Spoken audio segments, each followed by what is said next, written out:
Welcome to the Noisy Mind podcast. Today we're tackling a really critical issue, the increasing levels of poverty in the United States. And, what's actually driving this trend? We've pulled together quite a range of information, different sources, to try and get a handle on what is, let's face it, a pretty complex problem. Yeah, absolutely. We'll be looking at an interesting empirical study from Methodist University. They really crunched the numbers on social and economic factors, seeing how they correlate with poverty rates across all 50 states. Mhm. And we also have the latest data fresh from the U.S. Census Bureau, plus some analysis from the Economic Policy Institute, or EPI. That gives us a picture of poverty in 2022 and, the trends heading into 2023. Okay, so we've got the big data picture, but what about, on-the-ground experiences? Right. So to get a sense of that, we'll also touch on some discussions from gig workers, people on platforms like Reddit talking about what seems to be declining pay. And alongside that, there's a news report from Exam that really highlighted the poverty increase back in 2022. And there's more, isn't there? Automation, regional differences. Exactly. We'll briefly cover some research from MIT News that explores the link, a potentially quite strong link between automation and income inequality. And finally, a detailed look from Econstore at why poverty levels can vary so much from county to county within the U.S. So lots to unpack. Okay. Our goal today is really to unpack all of this. We want to try and identify the key factors pushing these poverty rates up and maybe understand some of the more surprising connections that pop out from the data. We really want to give you, the listener, a clear and comprehensive view of this important issue, but without completely burying you in statistics. Yeah, let's try and keep it manageable. So let's start with the headline news, really. That significant jump in poverty we saw in 2022, the Census Bureau data. Well, it paints a pretty stark picture, doesn't it? Especially using that supplemental poverty measure. It really does. The SPM rate specifically saw a substantial increase. It jumped from 7.8% in 2021 way up to 12.4% in 2022. And what's particularly, I think, shocking is the child poverty rate during that same period. It more than doubled. Doubled? Yeah, doubled, from 5.2% up to 12.4%. And this wasn't just a blip either. This was actually the first time we'd seen an increase in the overall poverty measure since way back in 2010. Wow, since 2010. That really does signal a pretty significant shift, doesn't it, for a lot of families? It does, and it's worth remembering what the Supplemental Poverty Measure, the SPM, actually includes. It's not just cash income. It takes into account things like government benefits, tax credits, but also expenses like taxes and healthcare costs. So it gives a perhaps more rounded picture of economic well-being. Okay. And the Economic Policy Institute, the EPI, they offered some context for why we might have seen this sharp rise, right? Yes, they did. The EPI points quite strongly to the expiration of several of those pandemic-era safety net programs. They see that as a major contributing factor. Ah, right. Things like the expanded child tax credit. Exactly. The child tax credit in particular seems to have provided a really crucial buffer against poverty in 2021. Its absence in 2022, well, it likely had a huge impact, especially on those child poverty numbers we just mentioned. And you have to add to that the inflationary shock of 2022. Prices went up significantly, squeezing household budgets across the board. Right. And I think the exam report mentioned something about incomes, too. People weren't just facing higher costs. Their earnings were also affected. That's right. The average family income actually fell by 2.3% in 2022. It dropped down to about $74,580 annually. So think about that combination. You've got less financial support coming from the government safety net. The cost of pretty much everything is going up because of inflation, and average earnings are actually decreasing. It all hits families at the same time. It helps explain that jump in poverty. It certainly paints a challenging picture. Okay, so let's dive a bit deeper now. Beyond those immediate factors in 2022, what other factors might be associated with poverty more generally? That Methodist University study looked across all 50 states. What did they find? What stood out?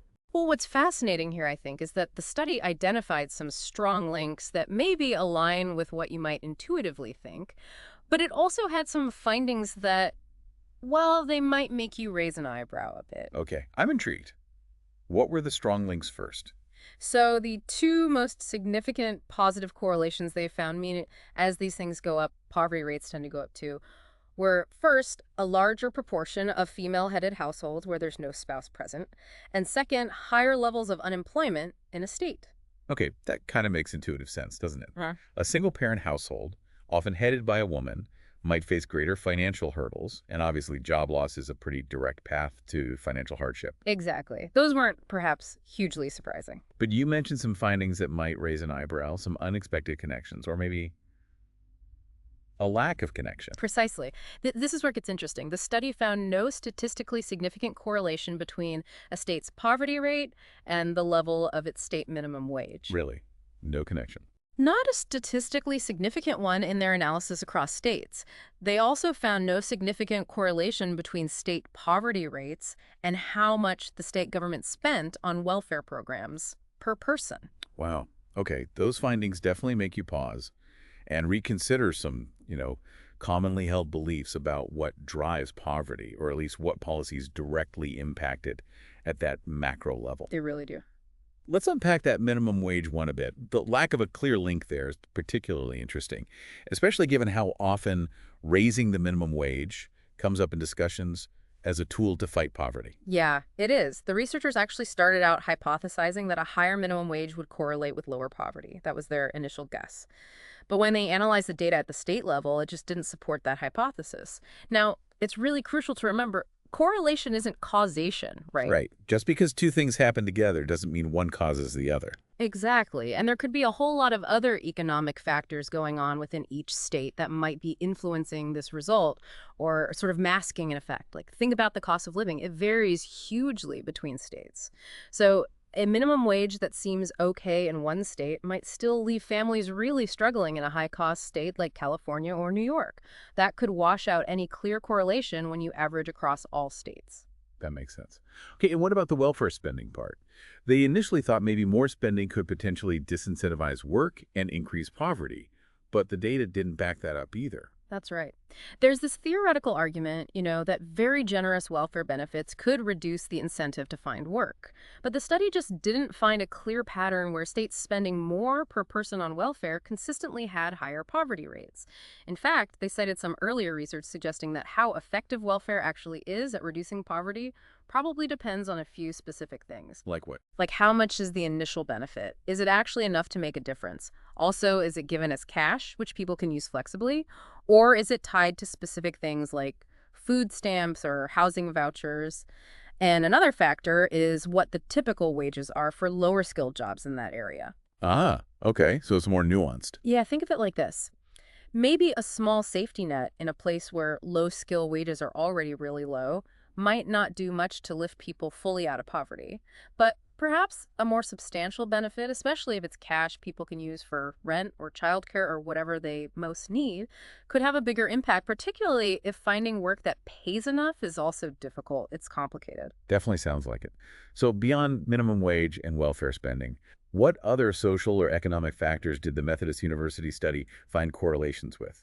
They looked at several others. One notable one was education spending. They found a negative correlation there. Meaning more education spending correlates with lower poverty. Exactly. It suggests that states investing more in education tend to have lower levels of poverty.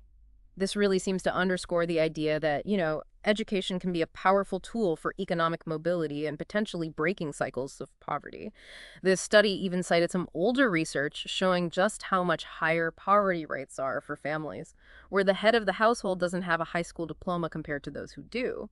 The gap was pretty huge. Yeah, that connection between education and economic opportunity feels pretty fundamental. What else? They also found a positive correlation between divorce rates and poverty rates. So states with higher rates of divorce tended to have higher poverty. Possibly due to the financial strain of setting up and maintaining two separate households, maybe? That's a likely factor, yeah. And similarly, they found a positive correlation between violent crime rates and poverty rates. Ah, the crime-poverty link. Right. Which way does that go, or is it likely both ways? It's probably a bit of a vicious cycle, right? Lack of economic opportunity, desperation, that can unfortunately breed crime. And then high crime rates can scare away businesses, depress property values, and further limit opportunities in a community. It feeds on itself. Okay, that gives us a lot to think about regarding those broader correlations. Let's shift gears a bit now and talk about something more current, what's happening in the gig economy. We've got insights you mentioned from gig workers themselves, people on Reddit, particularly DoorDash drivers.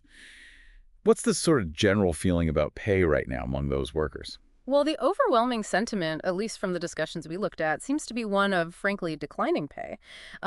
Numerous drivers are reporting seeing a significant increase in the number of delivery offers they get with very low base pay. How low are we talking? We're talking like $3 or even less in some cases just for the delivery itself before any tip. This definitely points towards a downward pressure on what these workers are actually earning per delivery they complete. $3. Wow. And did these drivers have any theories about why this might be happening? You mentioned something about tipping potentially. Yeah, there's definitely some speculation among the drivers that maybe DoorDash or similar platforms might have tweaked the default tipping options that customers see when they place an order. How would that affect things? Well, the idea is if the pre-selected tip amounts are lower than they used to be, or maybe if the app prompts customers less directly to tip generously, it could naturally lead to lower average tips for the drivers. One user specifically mentioned they felt the default options used to be higher, and maybe the subtle change is influencing customers who don't actively go in and change the tip amount. They just click through. Interesting. The Reddit discussions also seem to highlight how, well, vulnerable gig workers can be, especially maybe in areas that are already struggling economically. That's a really critical point that came through. One user who said they were driving in Mississippi, which, historically has a higher poverty rate, reported consistently seeing these really low order payouts. It suggests that in areas with greater economic hardship and potentially a larger pool of people looking for any kind of work to make ends meet, the platforms might actually be able to offer lower pay. They know someone, out of necessity, will likely accept the delivery offer eventually. So the desperation for income in those areas could essentially drive down the rates for everyone. It could create that dynamic, yeah. People might end up accepting offers that, when you factor in gas and vehicle wear and tear, aren't really economically sustainable for them in the long run, just because they need something right now. And were there concerns raised about where this trend might eventually lead if pay keeps declining? Yes, definitely. Some gig workers expressed fears, sort of looking down the road, that the long-term strategy of these platforms might be to gradually reduce the base pay component to almost nothing. Basically, shifting almost the entire responsibility for their earnings onto customer tips. Wow, essentially working for tips only. That was the fear expressed by some, and obviously that raises really serious questions about the long-term viability and the basic economic security of gig work if workers become almost entirely reliant on the generosity or lack thereof of customers. $3 base pay, as you said. It barely covers the gas sometimes. Yeah, absolutely. Did the discussions also touch on that ongoing debate about sort of the skill level involved in gig work versus the pay, especially compared to maybe more traditional delivery jobs? Yeah, that came up too. There are definitely differing opinions, as you might expect. Some drivers argued quite strongly that their work does involve valuable skills. Things like efficient navigation, good time management, dealing with customers, handling food safely, and that the low pay just doesn't adequately compensate for these skills, not to mention the cost of using their own car. But then others, kind of echoing that earlier point about driver saturation, maybe suggested that because the barrier to entry for gig work is relatively low, almost anyone with a car and a smartphone can sign up. The pay is naturally going to be lower compared to jobs with more specific requirements, or maybe union representation, like, say, a UPS or FedEx driver. Right, the supply and demand argument, essentially. Kind of, yeah. Applied Yeah. to labor. Okay, so let's switch gears again now and look at another big structural factor, automation. We have that MIT News study looking at its impact on income inequality. What was the main takeaway there? This research makes a really compelling case, I think.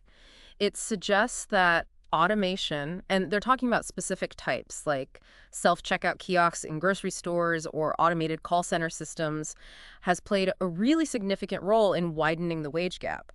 Specifically, the gap between workers with more education and those with less, particularly since about 1980. A significant role. How Mhm. significant? Their analysis suggests it accounts for more than half of that increase in the wage gap since 1980. More than half. That's huge. It really is. Think about it, like you said, a self-checkout machine. It doesn't necessarily make the whole store operate more efficiently overall. Maybe the lines just shift elsewhere, but it definitely reduces the need for human cashiers right at that point.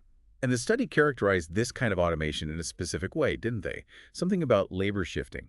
Exactly. They draw a distinction. They argue that this type of automation is often primarily labor shifting, rather than being mainly about boosting overall productivity or creating brand new tasks for humans. So, while implementing these technologies can definitely cut labor costs, which benefits the company's bottom line, it doesn't necessarily lead to massive gains in how much the business produces overall. Its main effect, they argue, is to shift tasks away from human employees. And specifically hitting lower skilled service workers hardest. That seems to be the impact, yes. It often affects those in lower skilled service jobs, which in turn leads to those workers potentially experiencing wage stagnation or even actual wage loss over time relative to others. Did they try to quantify that wage reduction for less educated workers? They did put some numbers on it. The study estimates that since 1980, after you adjust for inflation, this kind of automation has reduced the wages of men without a high school degree by a pretty significant 8.8%. And for women without a high school degree, the estimated reduction was 2.3%. So it really highlights the potential downsides of certain types of technological change for some of the more vulnerable segments of the Yeah, workforce. 8.8% for men without high school. That's a substantial hit over time. Okay, one more piece of the puzzle to look at. The Econ Store analysis. This one looked at how poverty rates varied across different counties, specifically back in 1990, and what factors seemed to drive those regional differences. Right, this analysis gives us a bit of a historical perspective, but on geographic variation. And back in 1990, it showed there were indeed significant differences in poverty rates depending on the type of county you looked at. Generally speaking, non-metropolitan, basically more rural counties tended to have higher poverty rates compared to those in more urban metropolitan areas. And what factors did they examine to explain these differences? They looked at a whole range of things. Economic factors like, was there job growth in the county? Were the main industries changing, like manufacturing declining? And they also looked at demographic factors like the prevalence of female-headed households again, and crucially, the levels of educational attainment among the population in that county. What did they find about job growth? Did creating more jobs automatically lower poverty everywhere? Interestingly, not quite so straightforwardly, they found that, on average, just having overall job growth in a county didn't significantly reduce poverty across the board for everyone living there. However, it did seem to have a more positive impact specifically on poverty rates among African Americans. This might suggest that general job growth doesn't always reach everyone equally, but maybe targeted efforts to boost employment in certain communities could be more effective for particular groups. Okay. And what about those shifts in industry, like a factory closing down? That seemed to have a more direct negative effect, at least in the short term. The study found that when a local economy went through significant changes in its industrial structure, like, say, a decline in manufacturing jobs, it tended to lead to an increase in poverty, especially in the near term. And again, this impact was particularly felt by African Americans and by people without a high school degree, highlighting how vulnerable those groups can be to major economic shifts. But the importance of education. That seemed to be a consistent theme here, too, just like in the Methodist study. Absolutely, that came through very clearly. Higher levels of educational attainment within a county were consistently linked to lower poverty rates across all demographic groups they looked at. And interestingly, the study also noted that the positive impact of having more education seemed to be even greater for minority populations and for people living in those non-metropolitan rural counties. So education seems even more critical in those contexts. That's what the 1990 data suggested, yes. It really reinforces the idea, again, that investing in education, improving educational outcomes, could be a really powerful strategy for reducing poverty, maybe especially beneficial in more traditionally underserved rural areas and for minority groups. Did the study touch on that idea of spatial mismatch at all? The theory that people in poor inner city areas might be stuck there while jobs move out to the suburbs. They looked at it, but the data from 1990 didn't provide really strong evidence that this spatial mismatch was a major driver of poverty in central cities at that time. However, they did find some hints, some suggestions that maybe transportation issues, or perhaps a lack of information about job opportunities further away, might have been contributing to poverty in some of the non-metropolitan rural areas. So maybe a different kind of mismatch was at play there. Okay, so let's try and bring all these threads together now. It really sounds like the sharp rise in poverty we saw in the U.S. in 2022 was likely driven quite significantly by that combination of factors happening right then, the end of the pandemic era support programs, especially the child tax credit, coupled with that surge in inflation. Precisely. Those seem like the key triggers for that specific jump in the numbers for 2022. But when we look kind of broader at the longer term trends and the underlying correlations from studies like the Methodist one, we see these other factors consistently popping up as important indicators. Things like the prevalence of female headed households, definitely unemployment rates, and absolutely the levels of educational attainment in a population. Those seem to be persistent correlates of poverty levels. And the experiences we heard about from the gig workers, that really highlights a growing sense of, well, economic insecurity, maybe precarity for certain segments of the workforce. That could be both reflecting broader poverty trends and potentially contributing to them. I think that's right. And then you layer on top of that the research on automation, which points to this potentially significant ongoing structural shift in the economy, one that could continue to exacerbate income inequality and put downward pressure on wages for lower skilled workers. And it's still quite striking, thinking back to the Methodist study, that the direct relationship between state-level minimum wage or overall welfare spending per capita and the poverty rates wasn't as straightforward or maybe as strong as many people might assume. It really wasn't, according to their findings. It just underscores, I think, the sheer complexity of poverty as an issue. There aren't simple, single answers. And that regional analysis reminds us, too, that poverty isn't this uniform, monolithic problem across the country. The factors that contribute most significantly can really vary depending on whether you're in an urban or rural setting and across different demographic groups. It requires a more nuanced understanding. So, thinking about all this, what does it mean for you, our listener? Hopefully this exploration has maybe shed some light on just how multifaceted poverty is in the U.S. and the various economic, social, and policy forces that seem to shape it.